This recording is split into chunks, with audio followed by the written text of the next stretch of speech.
Ya tenemos nuestro invitado. Así es, ya está con nosotros el doctor Fernando Santos Alvite. Él fue ministro de Energía y es experto petrolero. ¿Cómo está, Fernando? Muy buenos días. Gracias por ayudarnos aquí en Cacha Noticias y Opinión. Buenos días, doña Johanna, economista Clever. Mucho gusto en verles y un saludo a ustedes, a su audiencia y a la querida ciudad de Guayaquil.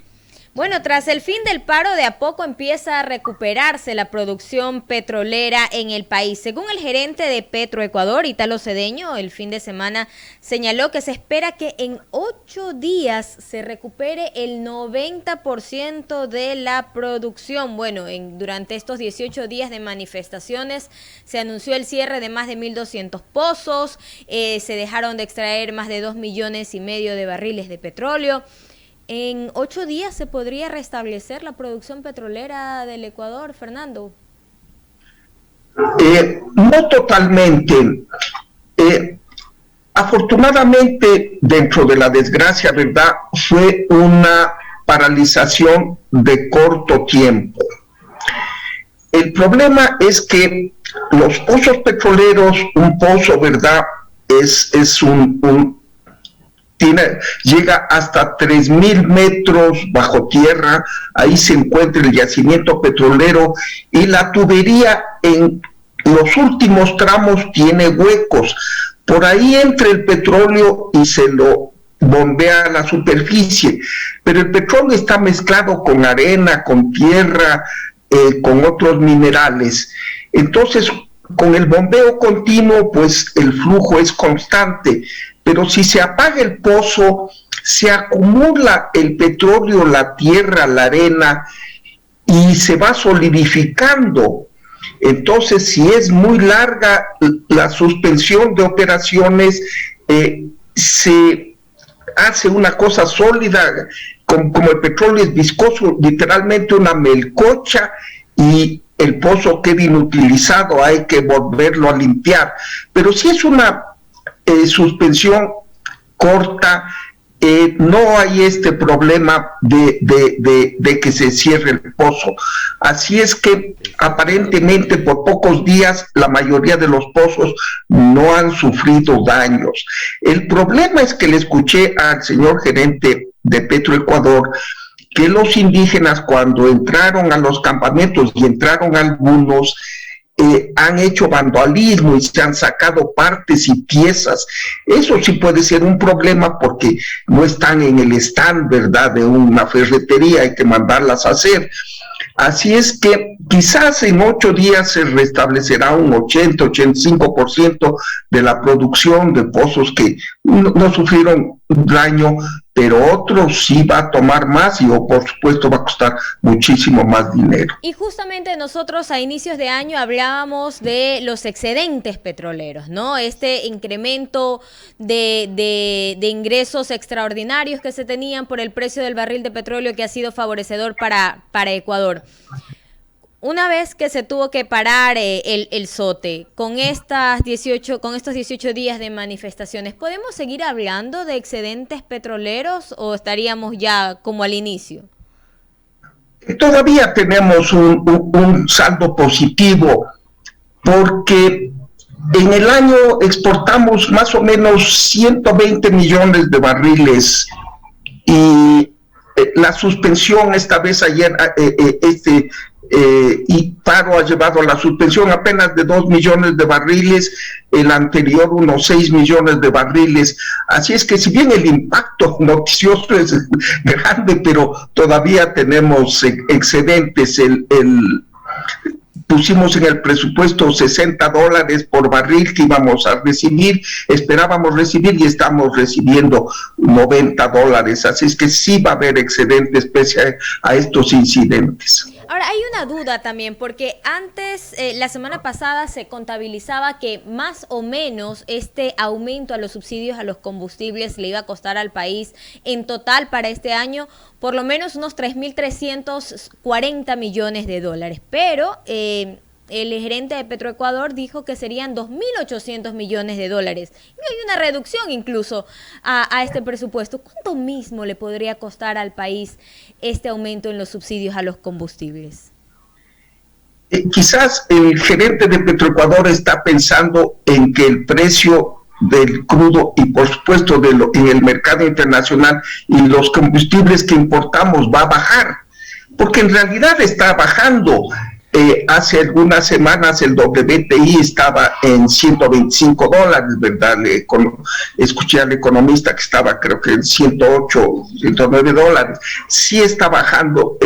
Puede pensar el gerente de Petroecuador que van a bajar el precio de importación, pero el problema es que vendemos más o menos unos 2.500 millones de galones al año entre gasolinas y diésel.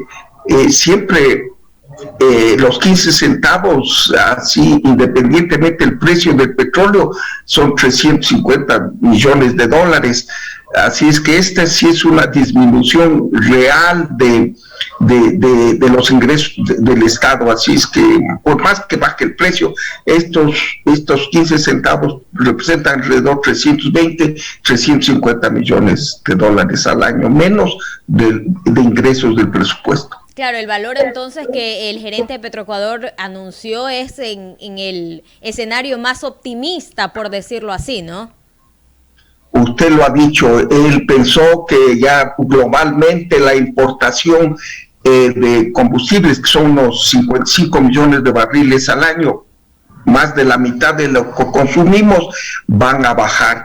Pero los 15 centavitos de rebaja sí le van a costar unos 350 millones de dólares al fisco. Ahora, ¿por qué no focalizar los subsidios? Un pedido que se ha hecho a lo largo de los años, que incluso en este gobierno se había empezado nuevamente el camino, se había pedido información al gremio de transportistas pesados, urbanos, se tenía la lista, se pidió información a la Agencia Nacional de Tránsito, que en teoría ya debería tenerla, pues no, porque en teoría la Agencia Nacional de Tránsito es quien tiene el control y la información de todos los vehículos que circulan en el país. ¿Por qué no focalizan todavía los subsidios a los combustibles? Es muy complicado, como lo dijo el ministro de Economía, Simón Cueva. Mire, doña Johanna, es la típica desidia burocracia. Cuando hay porque no es la primera vez que hay protestas por el precio de la gasolina, esto viene desde hace décadas. Cuando hay una manifestación, ahí sí la burocracia se pone en marcha y trata de hablar de la focalización. Y después se olvidan, ya la gente se acostumbra al mayor o menor precio y se olvida la burocracia. Les recuerdo en el año 2000, hace 22 años, cuando era presidente el doctor Gustavo Noboa, ya se pensó en la focalización, inclusive se mandaron a hacer unas cédulas de pobre. Si usted obtenía esta cédula de pobre, porque el SRI le daba un certificado que no ganaba usted mucha plata, le daban esta cédula y con ella iba a la gasolinera y le vendían más barato. Esa era una de las ideas. No funcionó. Hay decenas de proyectos que se han presentado a lo largo de los años y nunca se ha concretado. Cuando yo le asesoré al señor ministro Ortiz, que ahí sí pusimos el sistema de bandas, había como 10 o 12 proyectos, pero la burocracia se enreda, ¿no? Ya se olvidan del problema, ya se apagó el fuego que movía a la gente a las calles y se olvidan. Pero es necesario que se focalice, no puede ser. Hay automóviles Mercedes-Benz que usan diésel, Audi que usan diésel, no se les va a vender a unos 75 el galón, si vale en el mercado internacional y en los países vecinos 4.50. Ojalá, y subrayo la palabra ojalá, esta vez sí la burocracia se ponga a trabajar. Hay muchos sistemas, muchísimos, y pueden ser de fácil implementación. El doctor Fernando Santos Salvite, conversando aquí en Caché Noticias y Opinión, conocedor, ex ministro de Energía también acá en el país. En estos últimos tiempos, doctor Santos, el sector petrolero, la actividad petrolera, el ministerio, ha contado con funcionarios que sí conocen de la materia. Tanto es así que el señor ingeniero Ítalo Cedeño es muy conocedor del sector, de la actividad. Y dicho de paso, los actores del sector petrolero no son muchos, son pocos y se conocen entre sí. También se nos ha vendido a nosotros la idea de que focalizar es arriesgar el costo político. Entonces no vamos a focalizar porque nos costará mucho políticamente. Yo digo, ejemplo, hoy, estamos viviendo hoy, precisamente la popularidad del presidente Guillermo Lasso no está en el 70-80%, está muy por abajo. Entonces, como se dice comúnmente, no hay mayor cosa que perder. Más bien, yo digo, no, si en lo personal, doctor Santos, digo, a mí me dejó 2 legados el señor doctor Maguad. El uno, cerrar esa situación con un acuerdo de paz con Perú. Y segundo, implantar o adoptar el esquema monetario de la dolarización.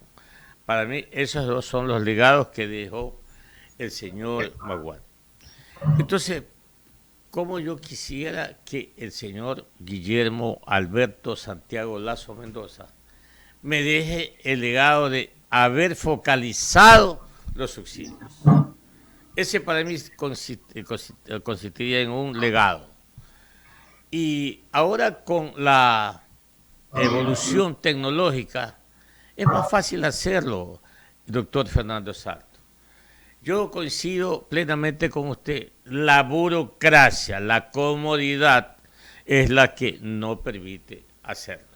Pero ojalá, no hay que perder la esperanza en ese aspecto, doctor Santos. Ahora, yendo ya a la coyuntura, ¿no? Este tema de las gasolinas, del diésel, que indudablemente les crean, como dice un amable oyente, me escribe, dice, crea un subsidio de $1.000 millones más. $1.000 millones que si el gobierno adoptara una decisión de decir basta ya al impuesto a la salida de divisas, ese 5% lo borramos y dejamos el 0. Eso podría atenuar a la importación del nafta y las gasolinas en los costos. Y por otro lado, indudablemente afectará positivamente a los costos de producción.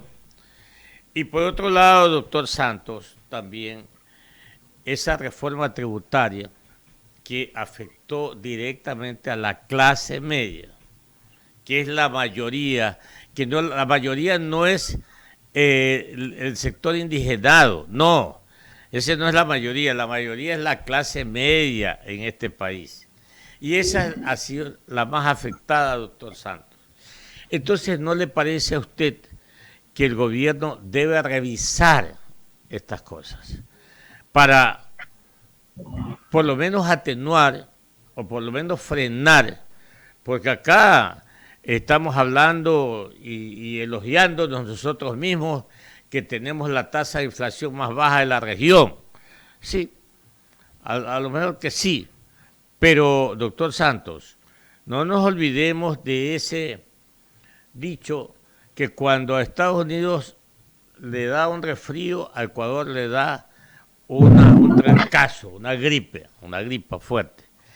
Entonces, hoy las tasas de interés en Estados Unidos ya están dispuestas por el Banco Central, el Federal Reserve, de aumentarse. Ya aumentaron, de hecho, y van a seguir aumentando.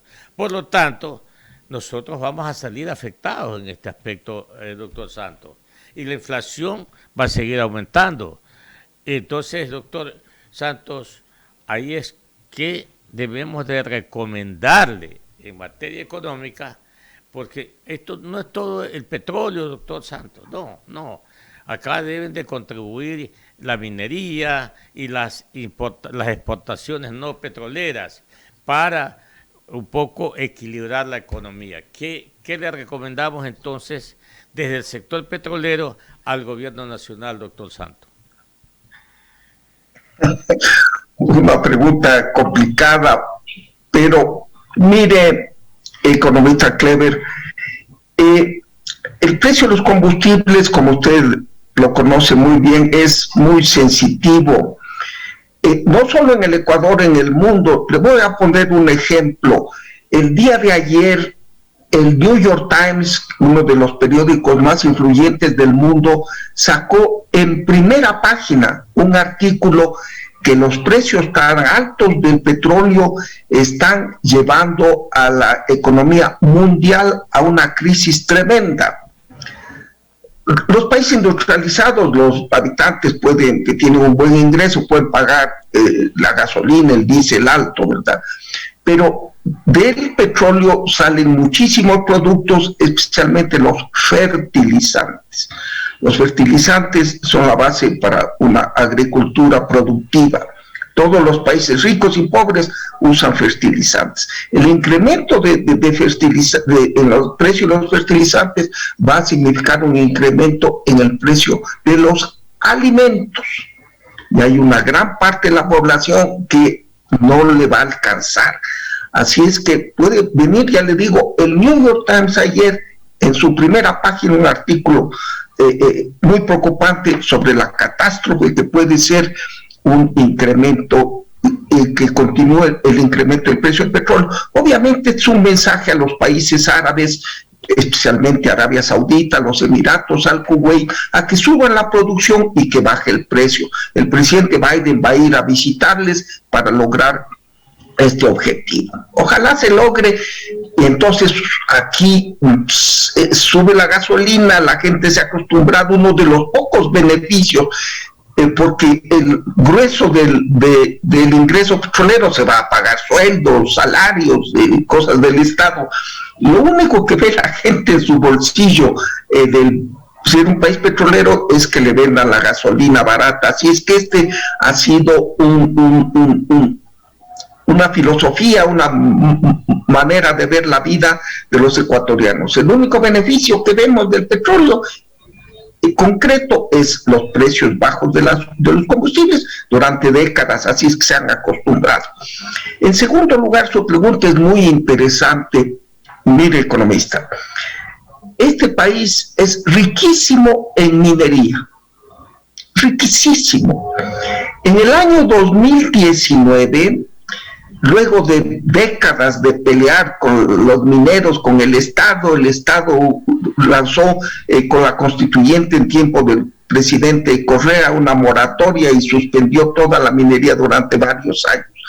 Pese a esas vicisitudes, en el año 19 se destrabaron dos minas en el oriente, una que se llama Fruta del Norte y otra que se llama Cóndor Mirador. La Fruta del Norte está en manos de una compañía canadiense y la otra en manos de una compañía china. Entonces comenzaron a exportar el 2020 y el 2021.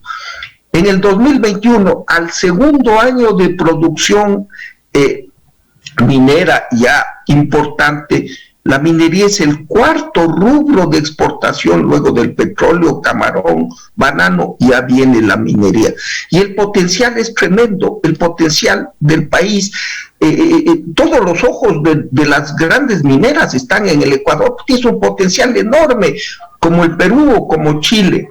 Desarrollemos esa actividad. Lamentablemente, también parte los pedidos indígenas es un poquito restricciones a la minería, pero le voy a decir una cosa, economista. La minería sale bien librada de esta desgracia, de este paro. ¿Por qué? Porque a la industria petrolera la atacaron con ferocidad, 6 o 7 campos, con ferocidad, con bombas, con destrucción. En cambio, a los campamentos mineros solo hubo un ataque, una quema de una mina, se llama Guaritz, en la cordillera del norte. O sea, a las demás no les toparon. quizás es un rayo de luz, de esperanza, de que la minería tiene más aceptación que lo que uno piensa. Ese es el potencial del país, la minería. El barón de Humboldt, en el 1800, cuando vino al Ecuador, dijo: el Ecuador es un mendigo sentado sobre una mina de oro. Si desarrollamos la minería, daremos un gran paso en componer nuestra economía. Son las 7:58. Finalmente, doctor Santos, usted fue ministro precisamente de esta cartera y con vasta experiencia.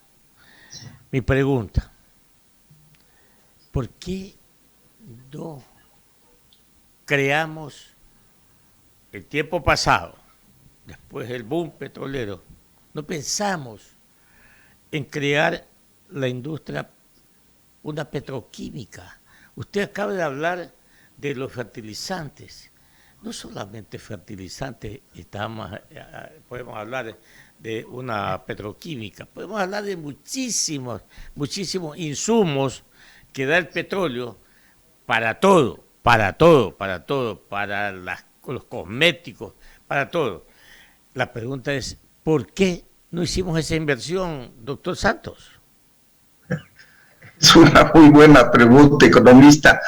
Mire, el problema fue que cuando surgió el petróleo en el año 1972 y hasta el año 1979, se hizo la refinería en el 78, estuvimos en manos de un gobierno militar que tenía una tendencia estatista, que creía que el Estado lo iba a hacer todo y era hostil a la empresa privada.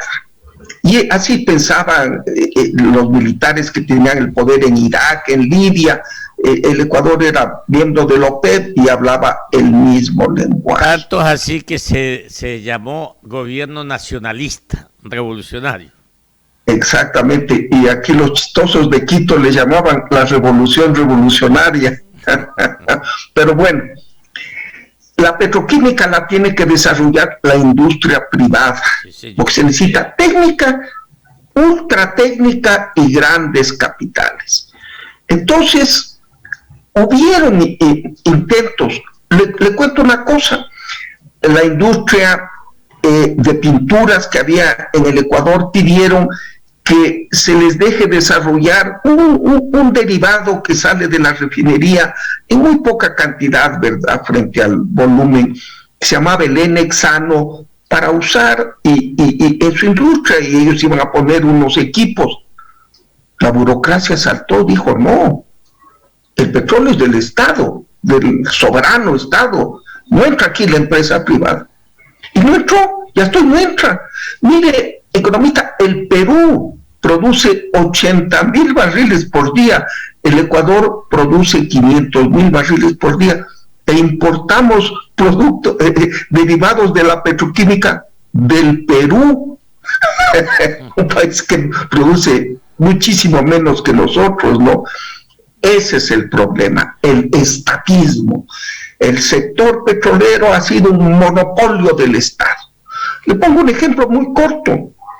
En el año 72, cuando comenzó la producción petrolera, la Texaco era la única compañía que se quedó porque los militares cambiaron los contratos. La Texaco ya tenía gran inversión y se quedó. Y producía petróleo. Y con el petróleo en ese tiempo, cuando comienza a producir un pozo, surge el petróleo de la tierra y también gas asociado. Entonces la Texaco le dijo al Estado: miren, voy a producir petróleo, pero también quisiera aprovechar este gas, ¿verdad?, para usarlo, licuarlo y venderlo, usarlo para las mismas operaciones. La burocracia le dijo: Texaco, tú no topas una molécula de gas, ese gas es del Estado soberano. ¿Sabe qué hemos hecho durante 50 años, desde el 72 hasta ahorita? Nada. Hemos quemado ese gas. Así es que mientras no se incentive a que venga la empresa privada y haga petroquímica y se beneficie del gas, seguiremos así. Es esa actitud cerrada de perros del hortelano, perdón la expresión vulgar, pero así ha sido el Estado. Yo manejo esto como quiero, pero no tiene la plata ni la tecnología y nos hemos perdido una gran oportunidad de desarrollar petroquímica. ¿Qué es lo que más vale?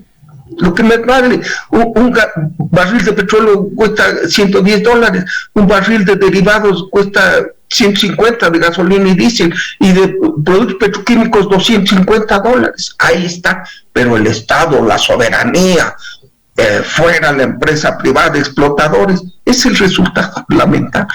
Doctor Santos, pero recuerde usted, cuando se da algún petrolero, era escaso el número de expertos petroleros en el Ecuador, pero era de contarlos con los dedos de la mano, y usted lo sabe esto, ¿ya?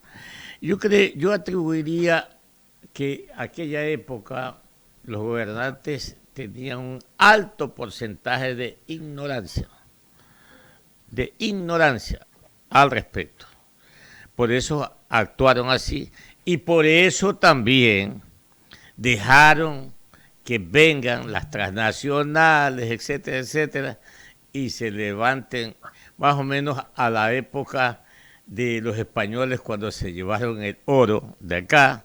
Esto acá sucedió fue con el petróleo, en otra forma, pongámoslo así, doctor Santos. Pero el asunto es acá, que estamos viviendo un presente, y mire usted que hace 3, 4 décadas, Colombia no producía la cantidad de petróleo que produce ahora. Colombia, nosotros éramos 3, 4, 5 veces más que producíamos que Colombia. Hoy Colombia produce 1 millón de barriles diarios de petróleo y nosotros llegamos hasta 500.000 barriles y hacemos fiesta, cuando en realidad no es así. Nosotros estamos demasiado atrasados. Y si quiere, hablemos también de Corea del Sur, que hace 6 décadas no era nada Corea del Sur. Y ahora, ¿dónde está Corea del Sur? Y nosotros seguimos acá estancados y hasta retrocediendo. Doctor Santos, lo dejo con su reflexión y la despedida, agradeciéndole, por cierto, su presencia aquí en Caché Noticias. Sí, el problema es que le hemos mirado al petróleo como algo político, ¿verdad? Es una materia prima como es el oro, como es el trigo, como es el maíz, pero aquí le hemos visto como un símbolo de la patria, como la bandera. Les recuerdo, economista, que el primer barril de petróleo que salió del oleoducto, precisamente hace unos 3 días, creo que se celebraron los 50 años, fue llevado en ese tiempo a la dictadura militar en un desfile y colocado ese barril en el Templo de la Patria, junto a los restos de héroes como el teniente Hugo Ortiz, el capitán Chiriboga, ¿verdad? Entonces, no lo hemos visto como es un producto económico, sino como algo político. Y lo hemos politizado, y como usted dice, a Petroecuador han ido gente parientes del presidente, de los ministros, pero no que sepan. Y no han tenido este criterio comercial, porque es un producto comercial como otros. Aquí le hemos visto como algo sagrado, como la bandera, como el escudo. Entonces eso nos ha distorsionado la vista. Pero hoy lo veo, usted lo ha mencionado, al gerente de Petroecuador, el ingeniero Cedeño, es un hombre con mucha experiencia y con muchos conocimientos. El presidente Lasso quiere desarrollar la industria, así es que quitémonos ese tabú, esa venda de los ojos. Es un producto comercial, tenemos que beneficiarnos de él en la mejor manera, pero no es la bandera, es apenas un producto que se compra y se vende. Cuando nos demos cuenta de que esto, que es un bien económico, no es un bien patriótico, no es un bien sagrado, lo desarrollaremos mejor. Doctor, un abrazo para usted, buena semana. Muchas gracias por invitarme, saludos. Era el doctor Fernando Santos Albite, ex ministro de Energía del país.